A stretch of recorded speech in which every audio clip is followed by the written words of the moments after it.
Bonjour, mon nom est Michel Bougie. Bienvenue à une autre émission de Ligne Directe. Aujourd'hui, toujours en compagnie de Pasteur Jeff Lorrain, nous allons continuer dans notre étude sur l'idolâtrie. Bonne écoute.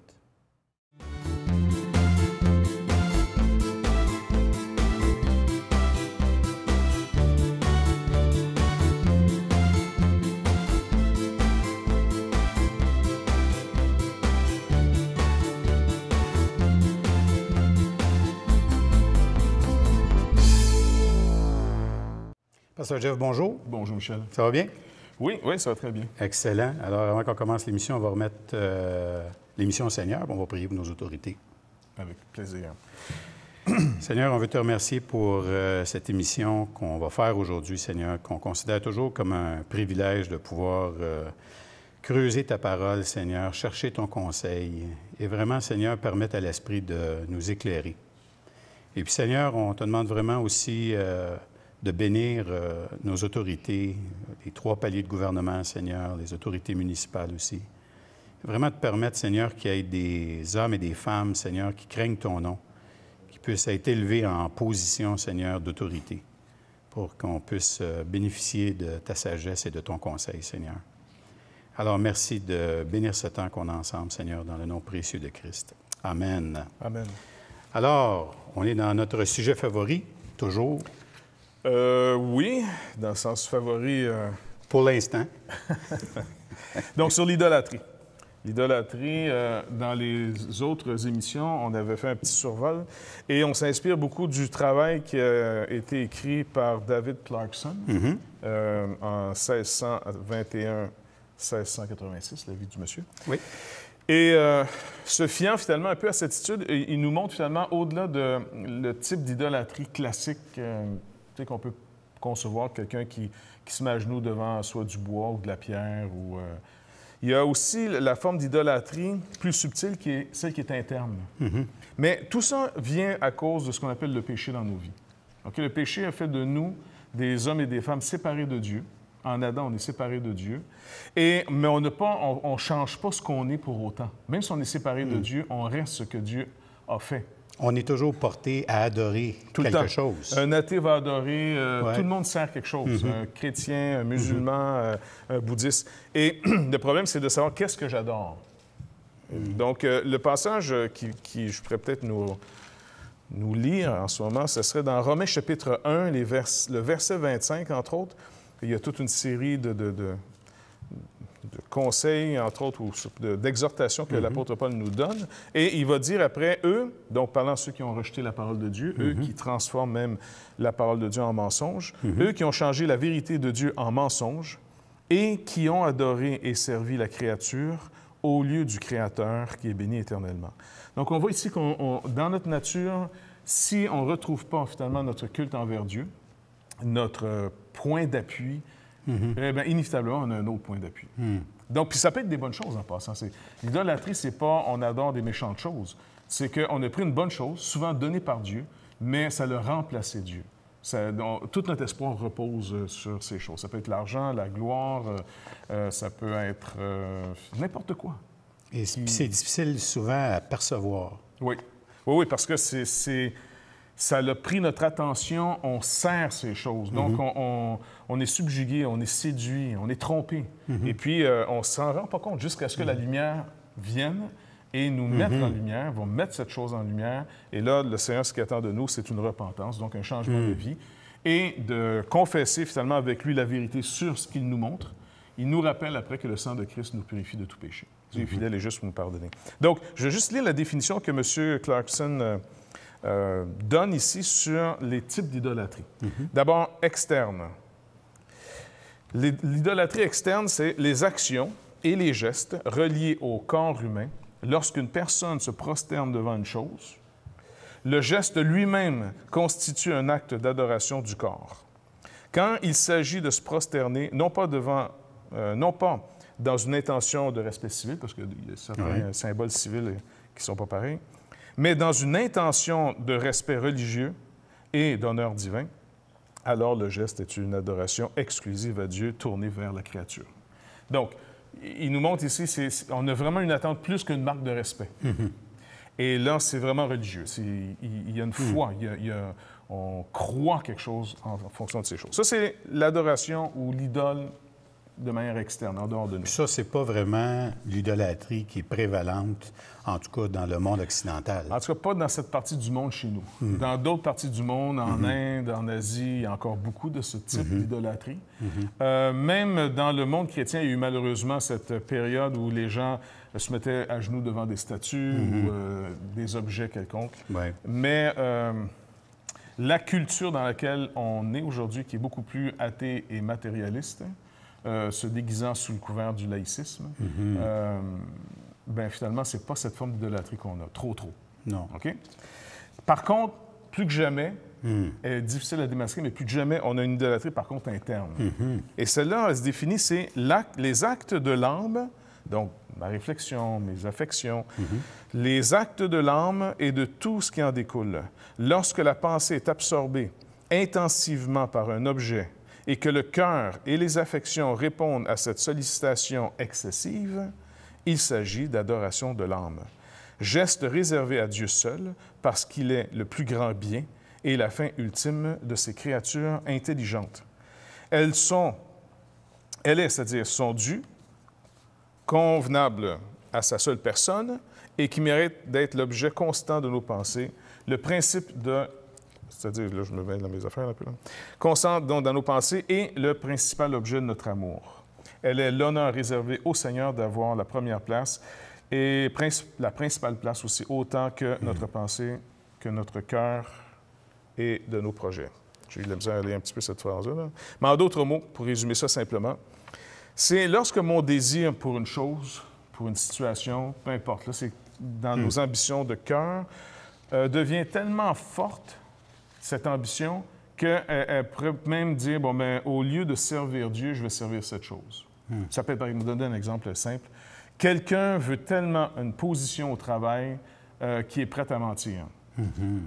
Déjà là, en mentant, tu brises un des commandements de Dieu et inévitablement, tu ne mets pas Dieu premier, puisque ce Dieu qui te demande d'être le premier dans ta vie te demande de ne pas mentir. Alors, si j'ai menti pour avoir une chose, bonne en soi, pas de problème. Tu veux avoir un poste de travail intéressant, tu veux avoir un contrat, je ne sais pas, mais tu veux quelque chose. Tu mens, tu viens de faire un acte d'idolâtrie. Tu viens de mettre tes intérêts avant les intérêts de Dieu. Exactement. Donc, Dieu, tu rends manifeste par ton mensonge, par ce désir exagéré, tu rends manifeste que Dieu est simplement un moyen pour atteindre ton but. Donc, Dieu devient un moyen et non le but de ton adoration. Et c'est très subtil parce que ça a l'air de rien. Les gens ne s'imaginent pas à quel point on est des créatures devenues idolâtres à cause du péché dans nos vies. Et ça s'adresse autant aux chrétiens qu'aux personnes du monde. La personne du monde est peut-être moins au courant, mais le danger avec les chrétiens, c'est on peut se raconter des histoires. Parce que moi, j'ai cru en Jésus-Christ comme étant mon Sauveur et Seigneur, j'ai peut-être l'impression que ça y est, je me suis débarrassé de toute mon idolâtrie. Non. Au contraire, je suis supposé de voir plus clair que jamais à quel point j'ai une tendance idolâtre. Et que je dois vivre de repentance et de foi continuellement. La loi me rappelle que Dieu seul je vais adorer, mais l'Évangile me rappelle que Dieu a pardonné l'idolâtre que je suis pour que je puisse m'y attacher, parce que la relation est rétablie entre moi et Dieu. Je dois apprendre à le connaître. Mais si la personne nie ce principe, simplement sur la base « non, je ne peux pas être un idolâtre, je suis chrétien », alors là, on a affaire souvent à des gens complètement séduits. Puis quand on regarde, dans le fond, au niveau de la communion avec Dieu, il y a juste la communion avec Dieu qui peut révéler ces aspects-là de nos vies. Oui. Parce que je ne pense pas que par nous-mêmes, on soit vraiment capable de cette profondeur-là. Non, parce que par nature, à moins que le Saint-Esprit qui nous a été donné par Jésus-Christ nous amène dans toute la vérité en ce qui concerne notre état, mais aussi l'attitude que Dieu a envers nous, dans le sens son pardon, son amour qu'il a envers nous. Si l'Esprit ne fait pas le travail de révéler en nous ce problème qu'on a, non, comme tu dis, on est inconscient, on est insouciant, on est... Dans le sens qu'on l'a acquis, ça. C'est dans notre vie d'être idolâtre.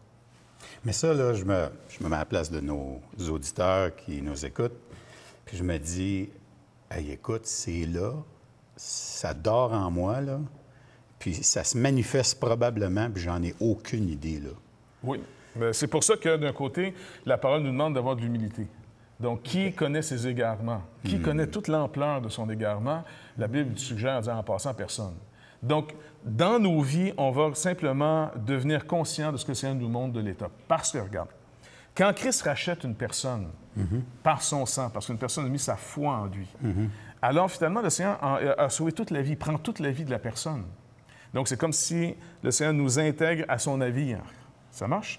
Mais quand on est embarqué dans son navire, on est totalement sauvé, mais là, il commence à nous délier.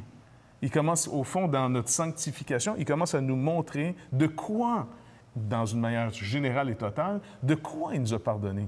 Souvent, on est venu au Seigneur parce qu'on croit avoir été pardonné de certaines fautes qu'on lui a avouées. Tout le monde est capable de réaliser que oui, l'expression « écoute, je suis humain », c'est souvent, en d'autres mots, « je ne suis pas parfait ». OK?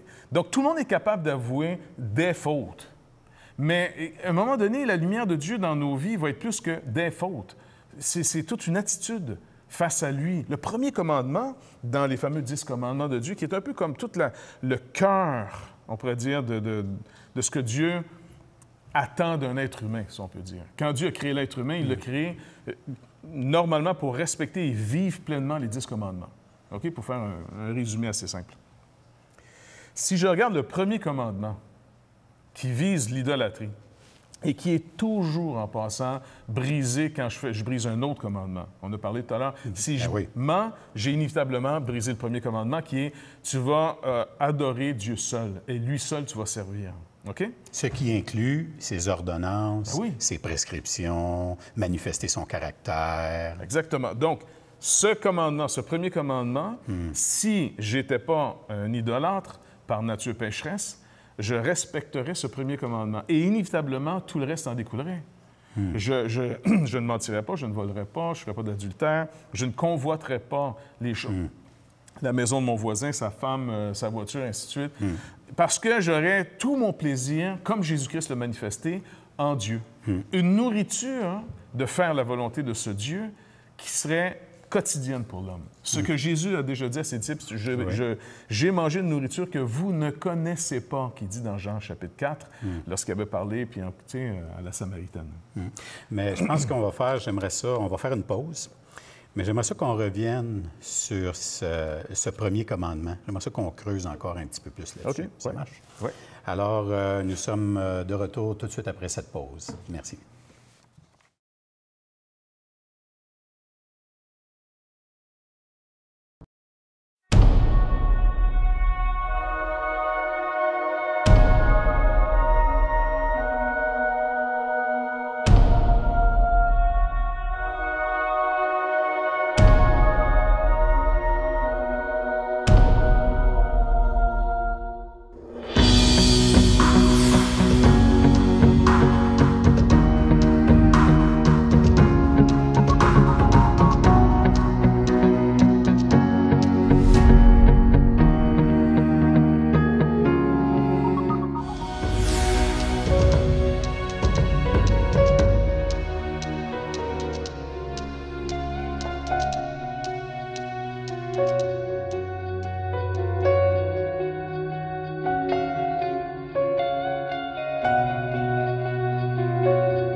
Nous sommes de retour.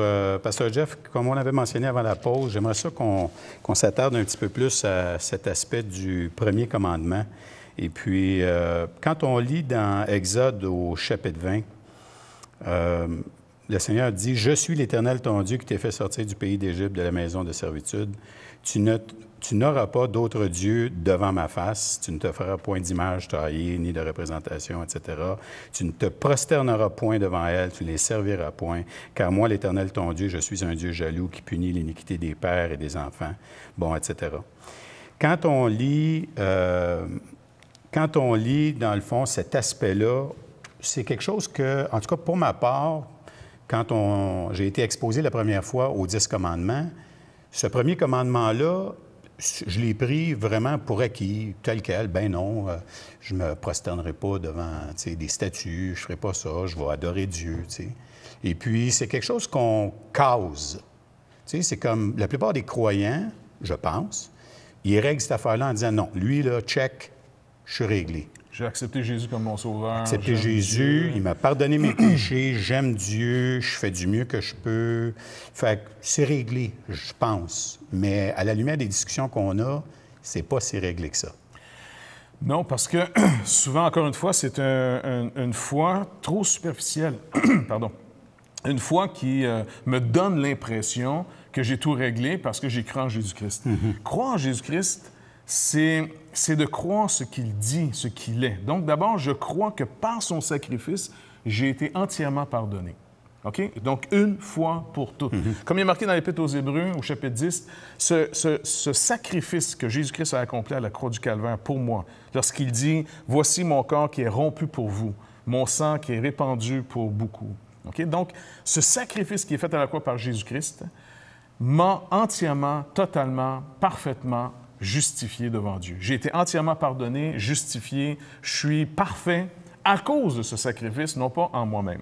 Donc, juste pour être clair, là, nos auditeurs qui nous écoutent, là, notre position en Dieu, là, malgré toutes les conversations qu'on a qui touchent plus l'aspect de la sanctification, la justification, elle est réglée. Notre position est réglée. Entièrement réglée. Et on pourrait même dire qu'en position, ma sanctification est aussi entièrement réglée parce que j'ai été racheté et entièrement mis à part pour Dieu. Je suis réservé pour Dieu, je suis racheté par Dieu, je lui appartiens entièrement. Ça, c'est ma sanctification en position, si on peut dire. En position. En position. Maintenant, dans la pratique de tous les jours, je reste encore la même personne. Luther comprenait très bien sur les Écritures que je suis en même temps un pécheur, je réalise que je suis ce pécheur encore, mais en même temps, je suis ce justifié, ce juste, par l'œuvre de Jésus-Christ, une justice qui est étrangère à tout ce que je peux produire. Je vis de cette justice, donc je suis un justifié, un juste, par la foi, mais en même temps, ce juste par la foi, il expérimente qu'il est toujours un pécheur. Il y a cette dualité dans nos vies. Maintenant, le chrétien est supposé devenir plus humble qu'une personne normalement du monde parce qu'il est l'objet d'une grâce, il n'est pas l'objet d'un dû. Dieu me doit rien. Donc, je ne suis pas une personne qui dit « Ah, moi, j'ai réglé le problème du premier commandement. » Puis...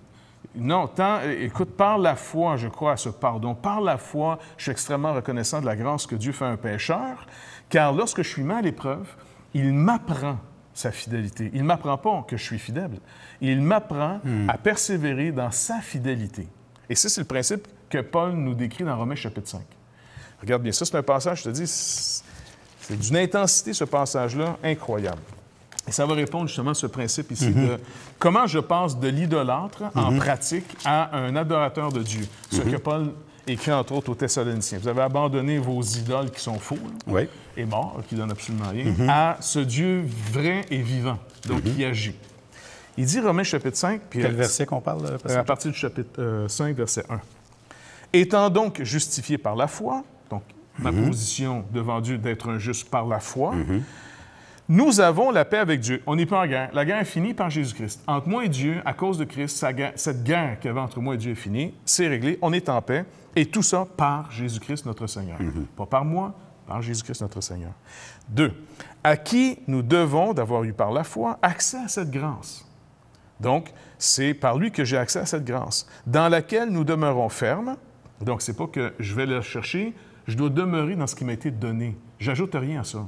Il m'est simplement dit, demeure ferme dans ce que je te donne. Mais ce que je te donne, c'est pas statique dans nos vies. Non.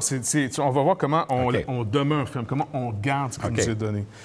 Donc, dans laquelle nous demeurons fermes et nous nous glorifions dans l'espérance de la gloire de Dieu. Donc, l'espérance qui s'en vient de cette gloire qui va nous durer. Et cette gloire, Paul l'explique un peu plus dans son épître aux Éphésiens, c'est la gloire de sa grâce à notre égard. Okay? Donc, on va célébrer pour toute l'éternité de manière conscient, comme c'est...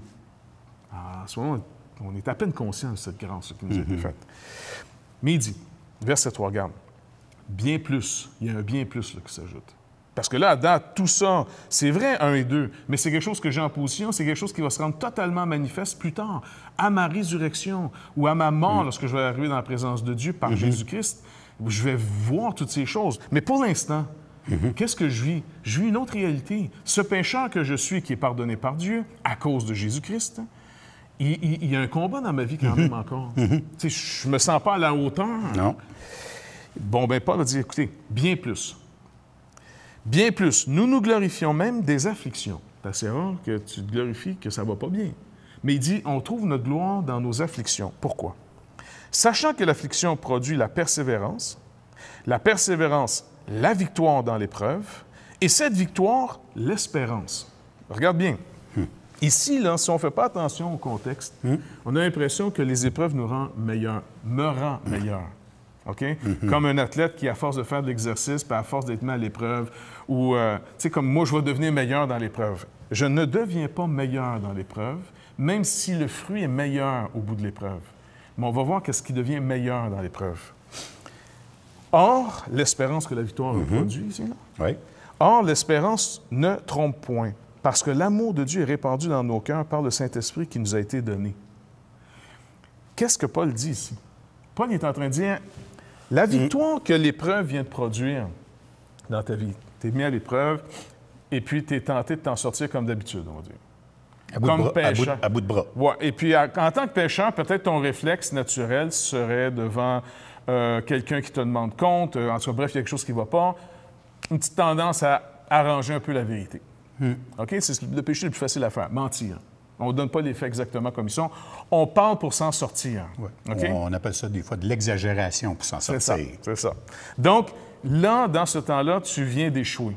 Si, par contre, j'apprends à tenir ferme, c'est quelque chose qu'on va vivre assez régulièrement. Tu es dans une épreuve, tu as échoué. Supposons que tu as échoué. C'est encore plus merveilleux, là. Dans l'affliction, tu sens que tu t'es fait avoir, tu as voulu t'en sortir, tu as menti un peu, tu as arrangé la vérité, disons, tu te fais découvrir, tu veux te justifier, tu te coules encore plus, tu as une mauvaise attitude face à celui qui te met en lumière, parce que Dieu sert des gens autour de nous, de situations, et là, tu te détestes d'avoir échoué, mais tu ne veux pas perdre la face devant les gens. Bref. Il me semble que c'est une histoire commune, ça. C'est assez commun, merci. Et là, finalement, tu as menti. Et là, tu es devant une impasse. Comment tu vas faire? Puis malheureusement, certains arrivent à s'en sortir d'avoir tellement bien menti qu'ils ont fait taire leurs accusateurs. Mais le problème, si tu gagnes dans cette direction-là, tu as perdu en réalité. Tu as perdu ton intégrité, tu as perdu. Et qu'est-ce que tu as révélé? En réalité, tu étais dans l'épreuve, tu ne t'es pas révélé être un adorateur de Dieu. Non, puis tu ne peux pas te glorifier dans tes afflictions. Non. Alors, supposons qu'on est rendu là, OK? La personne dit « Ah, j'ai échoué encore. » C'est pas fini.